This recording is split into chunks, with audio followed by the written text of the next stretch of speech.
నమస్కారం ఘంటారావానికి స్వాగతం. ముందుగా ప్రధానాంశాలు. తెలుగు రాష్ట్రాల్లో మొదలైన సంక్రాంతి సంబరాలు. ఊరు వాడ ఉత్సాహంగా భోగి మంటలు.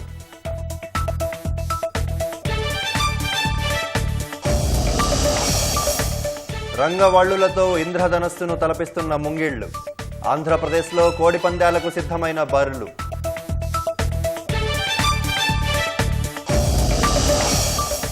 ఉత్తరాదిలో ఘనంగా ప్రారంభమైన సంక్రాంతి వేడుకలు. భోగి మంటలు వేసి సందడి చేసిన చిన్న పెద్ద.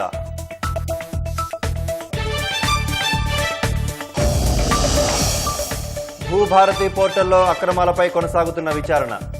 సాఫ్ట్వేర్ లోపాలు, తహసీల్దార్ల ఉదాసీనతపై కమిటీ దృష్టి. ట్రంప్ వ్యాఖ్యలతో ఇరాన్లో మరింత పెరిగిన ఉద్రిక్తతలు. క్షిపణి పరీక్షలు నిర్వహించిన ఇస్లామిక్ దేశం.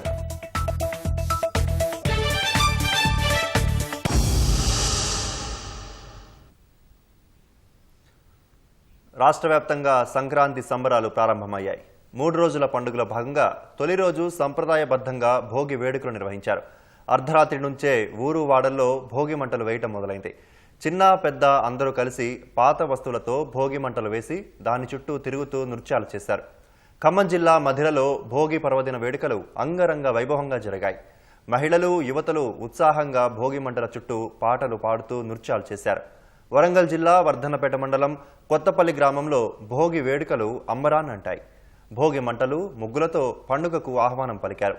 నిజామాబాద్ జిల్లా డిచ్పల్లి ధర్మారం బి గ్రామంలో వేకువజాము నుంచే భోగి సందడి మొదలైంది.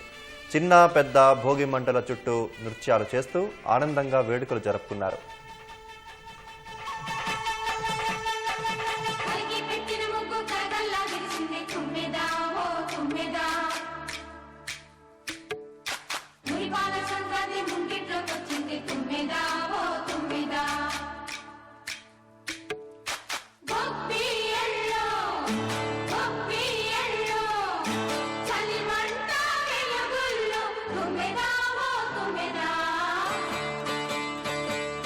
సంక్రాంతి వచ్చిందే తుమ్మెదా, సరదాలు తెచ్చిందే తుమ్మెదా, కొత్త ధాన్యాలతో కోడి పందాలతో ఊరే ఉప్పొంగుతుంటే ఇంటింత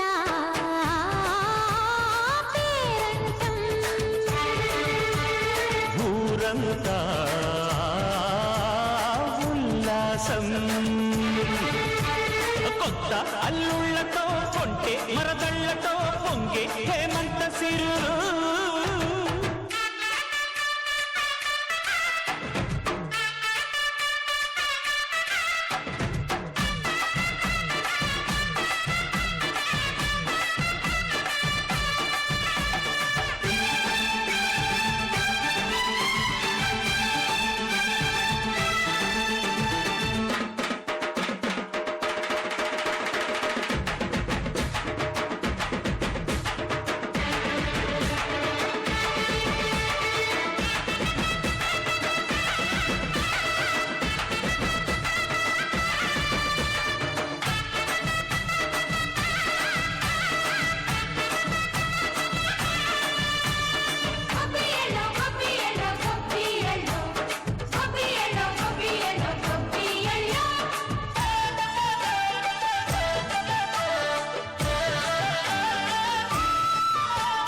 మంచి మర్యాదని పాప పుణ్యాలని నమ్మే మన పల్లెటూళ్ళు. న్యాయం మా శ్వాసని, ధర్మం మా బాటని చెబుతాయి స్వాగతాలు. నీతి నిజాయితీ మాసిపోదు, మత్సలేని మనసు మాది, మంచి పెంచు మమత మాది, ప్రతి ఇల్లో బొమ్మరిల్లు. సరదాలు తెచ్చిందే తుమ్మెదా.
సంక్రాంతి వచ్చిందే తుమ్మెదా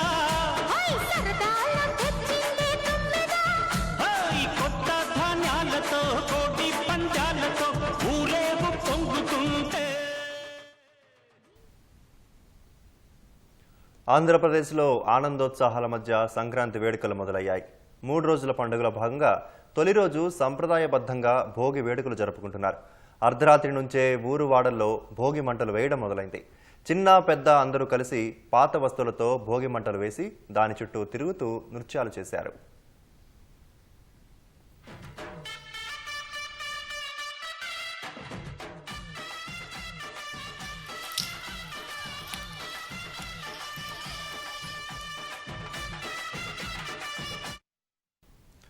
విశాఖలో భోగి వేడుకలు ఘనంగా నిర్వహించారు.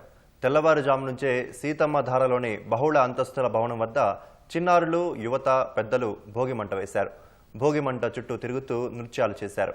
కుటుంబ సభ్యులతో కలిసి పండుగ చేసుకోవడం సంతోషంగా ఉందని యువత తెలిపారు.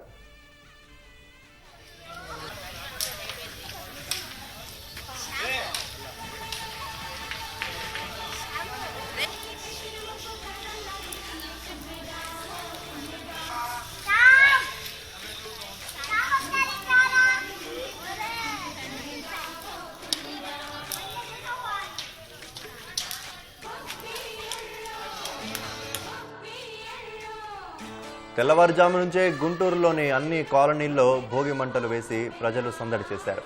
అరండాల్పేటలో పిల్లలు, యువత, పెద్దలు ఈ వేడుకల్లో పాల్గొన్నారు. ప్రతి సంవత్సరం అందరం కలిసి సంక్రాంతి పండుగ ఘనంగా చేసుకుంటామని స్థానికులు తెలిపారు.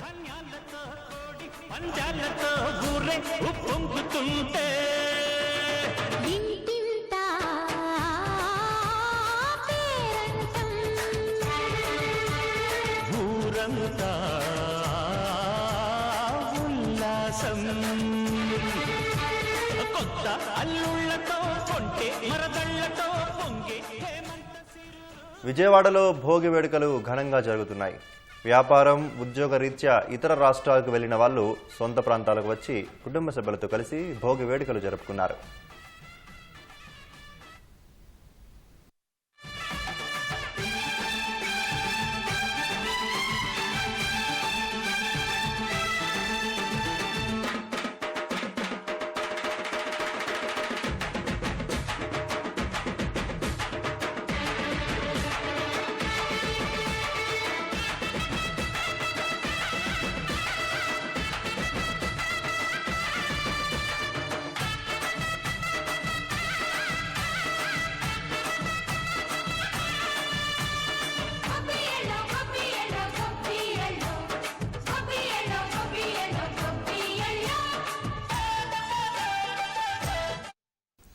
నెల్లూరు నగరంలో ఏపీ పురపాలక శాఖ మంత్రి నారాయణ కుటుంబ సభ్యులతో భోగి వేడుకల్లో పాల్గొన్నారు.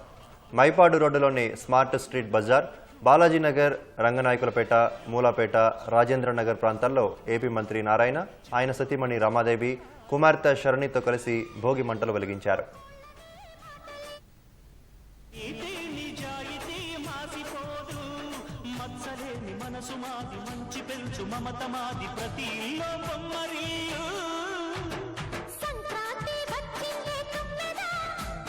సరదాలు తెచ్చిందే తుమ్మెదా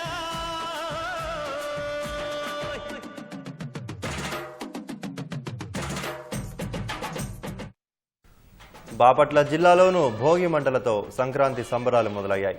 చీరాల, వేటపాలెం, చినగంజాం, పర్చూరు, మార్టూరు, ఇంకొల్లు తదితర ప్రాంతాల్లో వాడవాడలా భోగి మంటలు ఎగిసిపడ్డాయి. చీరాల పట్టణంలోని ప్రధాన కూడలలో వేసిన భోగి మంటల చుట్టూ యువతీ యువకులు నృత్యాలు చేశారు. ప్రకాశం జిల్లా ఎర్రగొండపాలెంలోనూ వేడుకగా భోగి మంటలు వేశారు.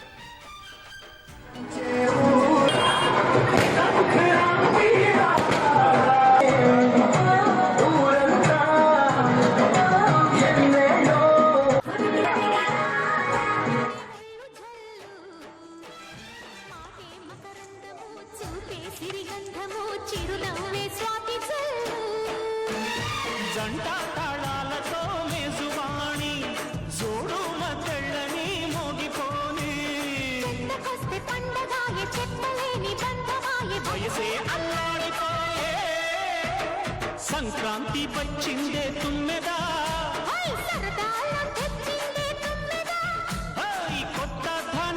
ధాన్యాలతో కోటి పంజాలతో ఊరేగు పొంగుతుంటే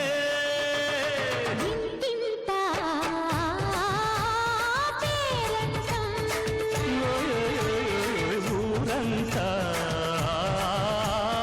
ఉల్లాసం కొత్త అల్లుళ్ళతో కొంటే మరదళ్ళతో పొంగే హేమంత సిరులు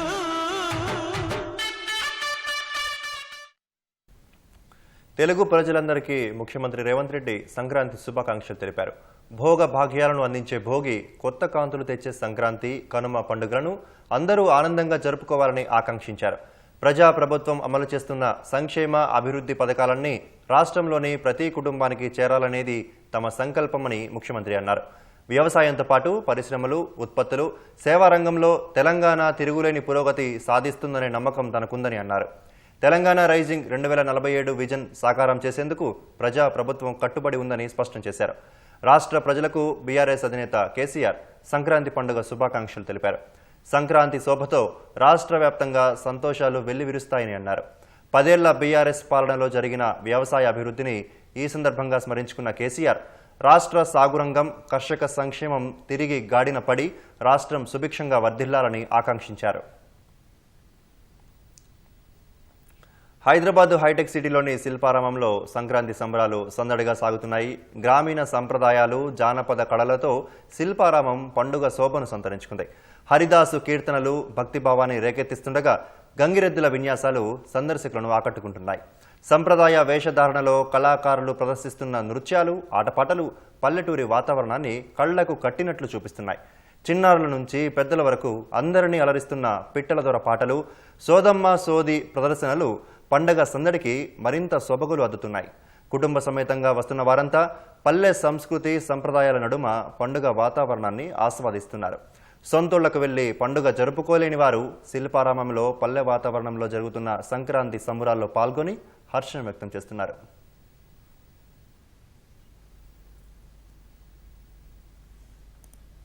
ఈ యొక్క శిల్పారామంలో ఈ యొక్క సంక్రాంతి సంబరాలు జరుగుతున్నాయి. ఈ కొత్త సంవత్సరంలో అందరూ బాగుండాలి, అందులో మనం ఉండాలి, ప్రతి ఒక్కరు కూడా ఆనందంగా ఉండాలి. సోదమ్మలం అండి, మేము ప్రతి సంక్రాంతి సంబరాలకు వస్తాము.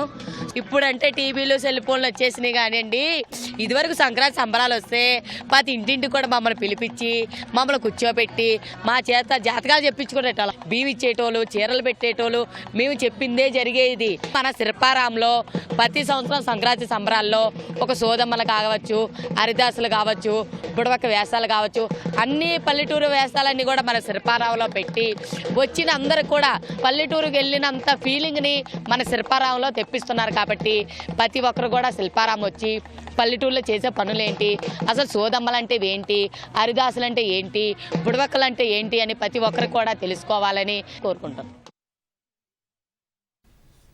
అటు దేశవ్యాప్తంగా కూడా సంక్రాంతి వేడుకలు ఎంతో ఉత్సాహంగా మొదలయ్యాయి. ఉత్తరాదిలో లోహిరి పేరుతో ఈ పండుగను జరుపుకుంటారు. తెలుగు రాష్ట్రాల్లో మాదిరిగా అక్కడ కూడా వేడుకల్లో భాగంగా భోగి మంటలు వేశారు. జయపురలో జరిగిన లోహిరి వేడుకల్లో రాజస్థాన్ ముఖ్యమంత్రి భజన్ లాల్ శర్మ పాల్గొన్నారు. శాస్త్రోక్తంగా భోగి మంటల కార్యక్రమం నిర్వహించారు. ఢిల్లీలో బీజేపీ ప్రధాన కార్యదర్శి తరుణ్ చుగ్ నివాసంలో ఈ వేడుకలు జరిగాయి. కుటుంబ సభ్యులతో కలిసి భోగి మంటల కార్యక్రమంలో ఆయన పాల్గొన్నారు. ఒడిశాలోని గజపతి జిల్లాలో తెలుగువారు ఆనందోత్సాహాల మధ్య భోగి మంటలు వేశారు. సినీ గీతాలకు నృత్యాలు చేశారు.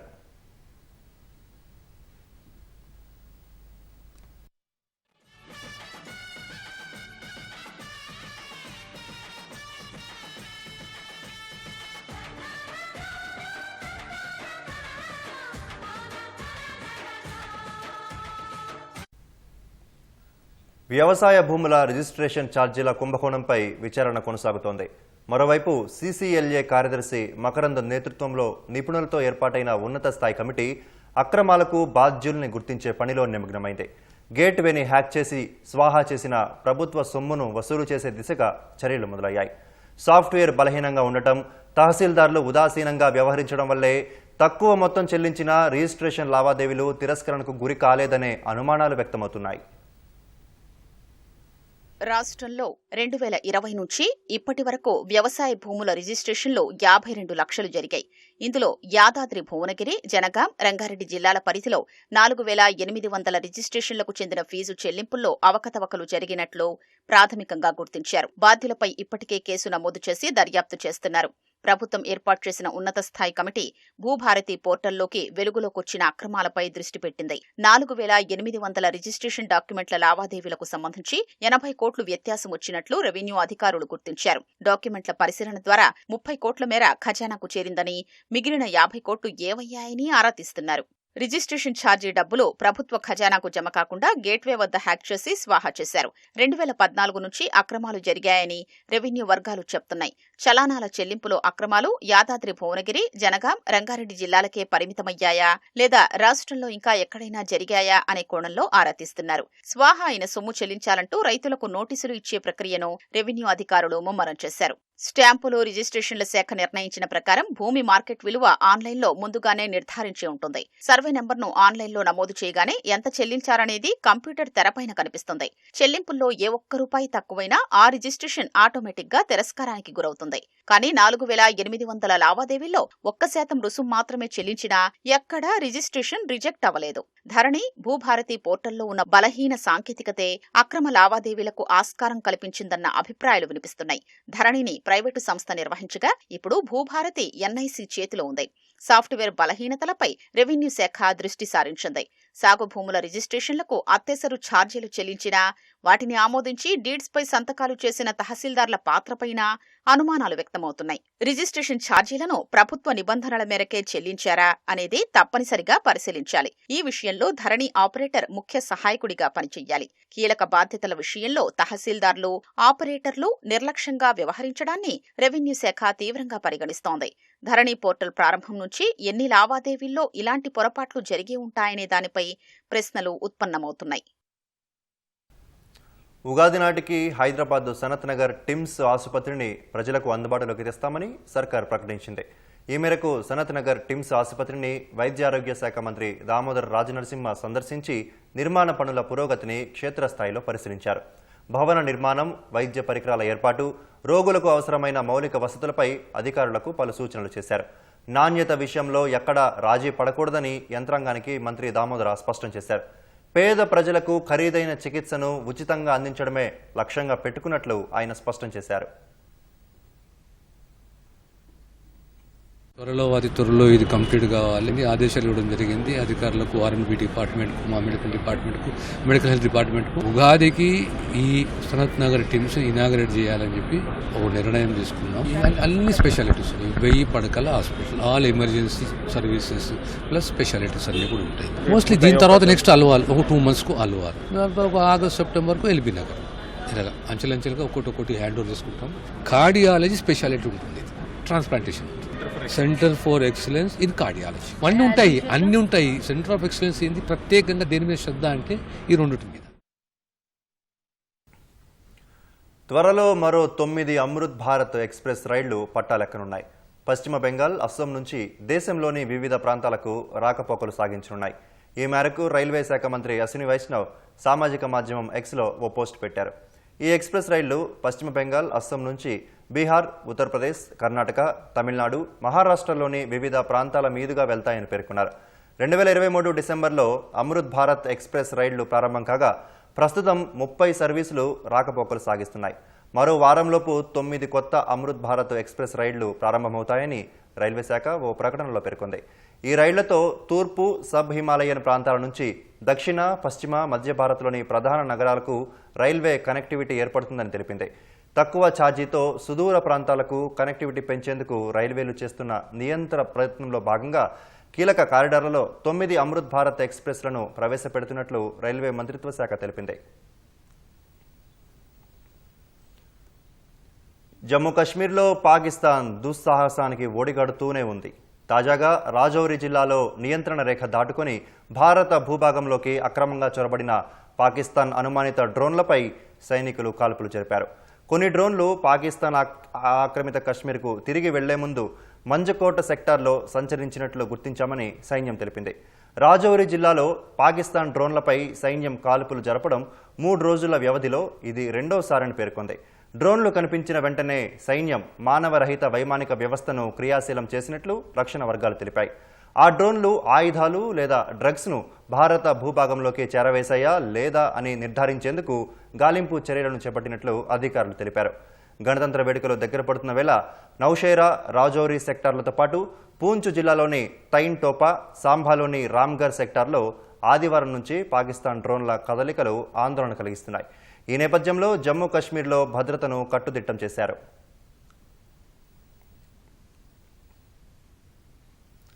భారత్ అమెరికా వాణిజ్య ఒప్పందంపై ప్రతిష్టంభన నెలకొన్న వేళ విదేశాంగ మంత్రి జయశంకర్ అమెరికా విదేశాంగ మంత్రి మార్కో రూబియోతో ఫోన్లో మాట్లాడారు. వాణిజ్యం, కీలకమైన ఖనిజాలు, అణుశక్తి, రక్షణ రంగాల్లో ఇరు దేశాల మధ్య సహకారంపై రూబియోతో చర్చలు జరిపినట్లు జయశంకర్ ఎక్స్లో ఓ పోస్టు పెట్టారు. ఆయా అంశాలతో పాటు ద్వైపాక్షిక, అంతర్జాతీయ సమస్యలపై పురోగతి సాధించడానికి నిరంతర సంప్రదింపులు అవసరమని ఇరువురు ఓ అంగీకారానికి వచ్చినట్లు చెప్పారు.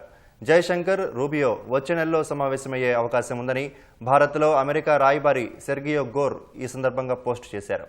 ఈ సమావేశానికి సంబంధించి తదుపరి దశలపై ఇరువురు ఫోన్లో చర్చించినట్లు తెలిపారు. సిలికాన్ అధునాతన తయారీ, ఏఐతో కూడిన కీలక సరఫరా గొలిసే లక్ష్యంగా అమెరికా చేపట్టిన పాక్స్ సిలికాలో చేరాలని భారత్ను ఆహ్వానించనున్నట్లు అమెరికా రాయబారి ప్రకటించారు. ఈ నేపథ్యంలో జయశంకర్, మార్కో రూబియో చర్చలు ప్రాధాన్యం సంతరించుకున్నాయి. సముద్ర సరిహద్దులు దాటారనే ఆరోపణలతో తమిళనాడులోని రామేశ్వరానికి చెందిన 10 మంది మత్స్యకారులను శ్రీలంక నౌకాదళం అరెస్టు చేసింది. వారి చేపల వేట పడవను స్వాధీనం చేసుకుంది. రామేశ్వరం ఫిషింగ్ హార్బర్ నుంచి చేపల వేట కోసం అనుమతి పత్రాలు పొందిన సుమారు 500కు పైగా పడవలు సముద్రంలోకి వెళ్లాయి. వారంతా నెడుంతీపు సమీపంలోని జలాల్లో చేపలు పడుతుండగా అకస్మాత్తుగా శ్రీలంక గస్తీ నౌక అక్కడికి చేరుకుంది. తమ జలాల్లోకి ప్రవేశించారని ఆరోపిస్తూ నారాయణన్ అనే వ్యక్తికి చెందిన పడవలో చేపలు పడుతున్న 10 మంది మత్స్యకారులను శ్రీలంక నేవీ అదుపులోకి తీసుకుంది. అనంతరం వారిని కారైనగర్ నౌకాదళ క్యాంపుకు తరలించారు.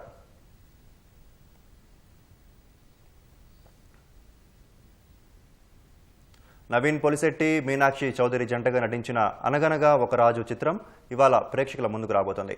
హైదరాబాద్లోని ఓ హోటల్లో నిర్వహించిన సమావేశంలో దర్శక నిర్మాతలతో పాటు నవీన్ పొలిశెట్టి, మీనాక్షి చౌదరి, రేవంత్ హాజరై సందడి చేశారు. మారీ దర్శకత్వంలో సితారా ఎంటర్టైన్మెంట్స్ పతాకంపై సూర్యదేవర నాగవంశీ సినిమాను నిర్మించారు. ఈ సంక్రాంతికి ప్రేక్షకులను నవ్వించడమే ధ్యేయంగా చిత్రాన్ని రూపొందించామని, తప్పకుండా ప్రతి ఒక్కరిని అలరిస్తుందని నవీన్ తెలిపారు. మొత్తం team the hard work will be in front of you. చాలా ఎక్సైటెడ్. మీరు డెఫినెట్గా ఎంజాయ్ చేస్తారు అండ్ నవ్వుకునే ఉంటారు. అది మనస్ఫూర్తిగా కోరుకుంటున్నాను. మన తెలుగు కల్చర్లోనే మనందరికీ సంక్రాంతి అనేది ఒక జాయస్, వైబ్రెంట్ ఫెస్టివల్. సో ఆ ఫెస్టివల్ వచ్చినప్పుడు మనం ఎన్ని బాధలు ఉన్నా ఆ 4 రోజులు మాత్రం అన్నీ మర్చిపోయి అందరినీ కలుసుకొని చాలా హ్యాపీగా ఉంటాం. సేమ్ అదే ఎనర్జీ, ఆ స్ట్రెస్ ఫ్రీ ఎన్వైర్న్మెంట్, ఆ వైబ్ అనేది ఈ అనగనగా ఒక రాజులో మేము క్యాప్చర్ చేసాం. సంక్రాంతి ఫెస్టివల్ అంటేనే మన 2 తెలుగు రాష్ట్రాలకి చాలా చాలా ఒక స్పెషల్ ఫెస్టివల్. అది కేవలం ఒక ఫెస్టివల్ మాత్రం కాదు, అది ఒక ఎమోషన్ అది సంక్రాంతి అనేది. సో ఆ సంక్రాంతి ఫెస్టివల్ టైంలో మన సినిమా రిలీజ్ అవ్వడం అనేది చాలా స్పెషల్. ఖచ్చితంగా Jan 14 రేపు మీ టికెట్ బుక్ చేసుకోండి. ఫ్యామిలీతో వెళ్ళి ఒక 2.5 hours మొత్తం నవ్వుకొని మీ బాధ అంతా మర్చిపోయి హ్యాపీగా పండగ ఎంజాయ్ చేయండి. మెగాస్టార్ చిరంజీవి నటించిన మనశంకర వరప్రసాద్ గారు చిత్రంలో అబ్బాయిగా నటించి అందరినీ ఆశ్చర్యపోయేలా చేసింది చిన్నారి ఊహ. హైదరాబాద్ ఉప్పల్కు చెందిన ఊహ 2వ తరగతి చదువుతోంది. సినిమాలపై ఇష్టంతో 20కి పైగా చిత్రాల్లో నటించి ఆకట్టుకున్న ఈ చిన్నారి తాజాగా విడుదలైన శంకర వరప్రసాద్లో చిరంజీవికి కుమారుడిగా నటించడం భలే ఆనందాన్నిచ్చిందని మురిసిపోయింది. సెట్లో చిరంజీవి తనను ఎలా ప్రేమగా చూసుకునేవారో తన బుజ్జి బుజ్జి మాటలతో చెప్పిన ఊహ విశ్వంభర చిత్రంలోనూ కీలక పాత్రలు నటించింది. నాకు అన్ని వింత వింత క్యారెక్టర్స్ చేయాలని ఉంటుంది. నేను ఈ సినిమా చేసినప్పుడు ఎంత ఎక్సైట్మెంట్ ఉన్నా తెలుసా. ఇలాంటి పెద్ద వాళ్ళతోని కూడా చేయడం ఐఎమ్ వెరీ హ్యాపీ. సో ఇలాంటి పెద్ద అవకాశం ఎప్పటికీ రాదు కదా, కొంతమందికి వస్తాయి కదా. సో నాకు వచ్చింది, నేను వదులుకోవద్దు, నేను చేసా.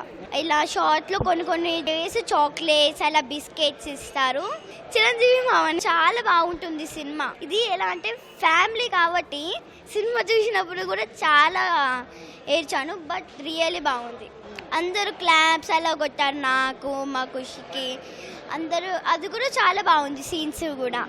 మై మదర్ షీ క్రైడ్ నా సీన్స్ చూసి. మన సినిమా బాగుంటుంది, మీరు అందరు చూశారనుకుంటాం. మన డైరెక్టర్ మామ అల్లా తీశారు.